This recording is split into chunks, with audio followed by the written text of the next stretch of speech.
Pay attention, motherfuckers. This is Ivan Moody from Five Finger Death Punch, and you're watching Loud TV. Keep it metal. We'll see you soon. To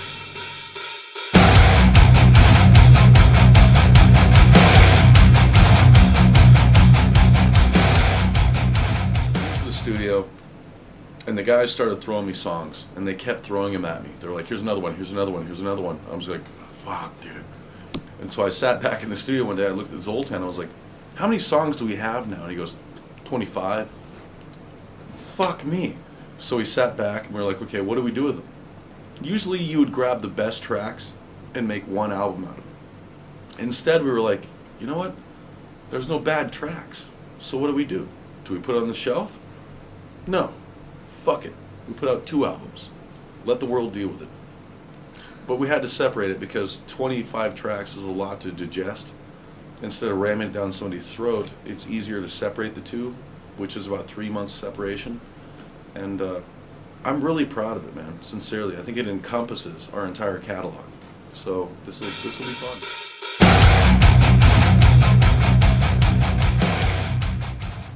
Actually, it's gotten better. When we first started, we were like a business relationship. We were like partners. We really didn't know each other. We didn't hang out. We didn't, it wasn't a clubhouse by any means. But through time, we got to know each other and became more intimate.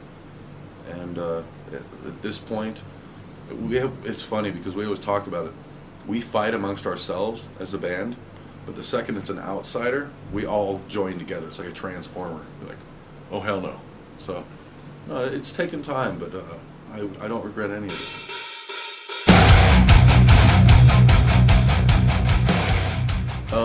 The best part about having Rob on the track wasn't just having him sing, it was getting to know him. He's an intelligent human being. He's very soft-spoken and very laid back. Picking his brain, so to speak, and just having him give us advice and tell us about his memories and whatnot. That was the biggest thing.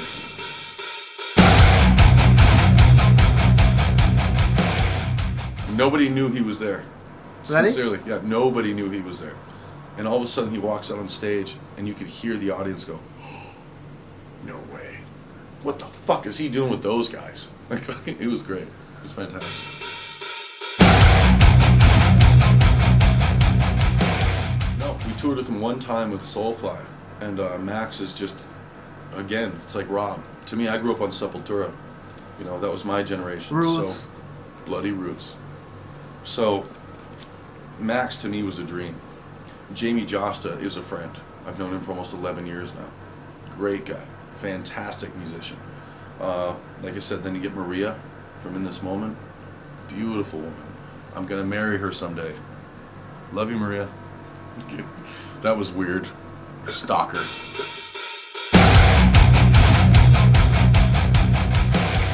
The funny part is the difference between the two. I think the first one is more, how would I say that? It's level from front to back. Like you can listen to the whole thing and it makes sense. The second one is a little more experimental.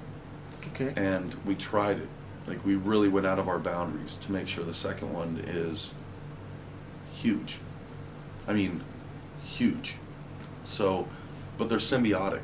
They belong together. It's like having twins. If you separate them, they'll always know they're twins. You know, you can't own one without the other. So that's the best.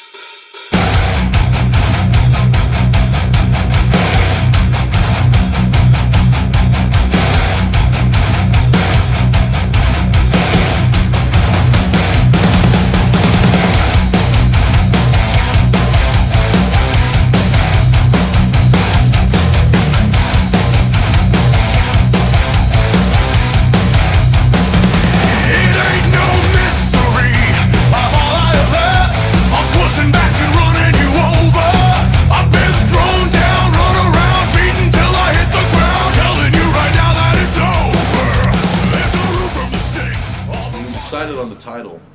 It was originally one CD was going to be called The Wrong Side of Heaven, and the other was going to be called The Righteous Side of Hell. And we're like, wait a minute. Can't really separate them that way because it's not released at the same time. So let's put the same title and call it Volume 1 and 2. The title stems from where I personally feel like I am. I feel like, especially in my position, that I never really get the chance to touch heaven, and I never really get the chance to burn.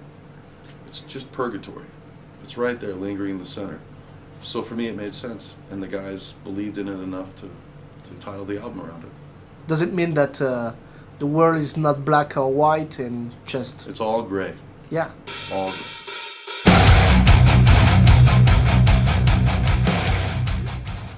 Long is not the word.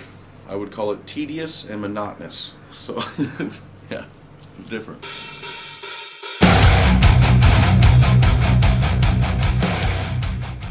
He's just fantastic, man. He's a friend, first and foremost. And he knows how to deal with our personalities, because there are really 5 different personalities in this band. He knows how to encompass it and relay it. And I would never work with another producer, period.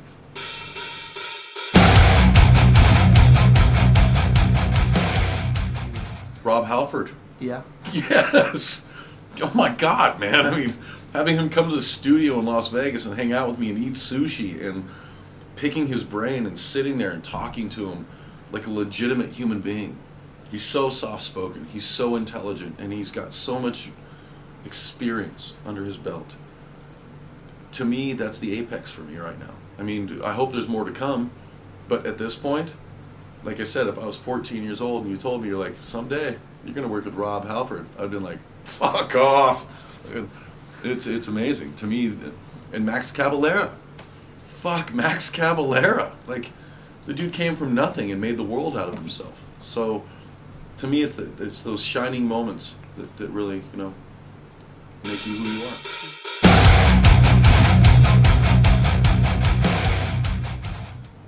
Positive reinforcement makes me know that we're doing something right. People are listening. That's all that counts, man.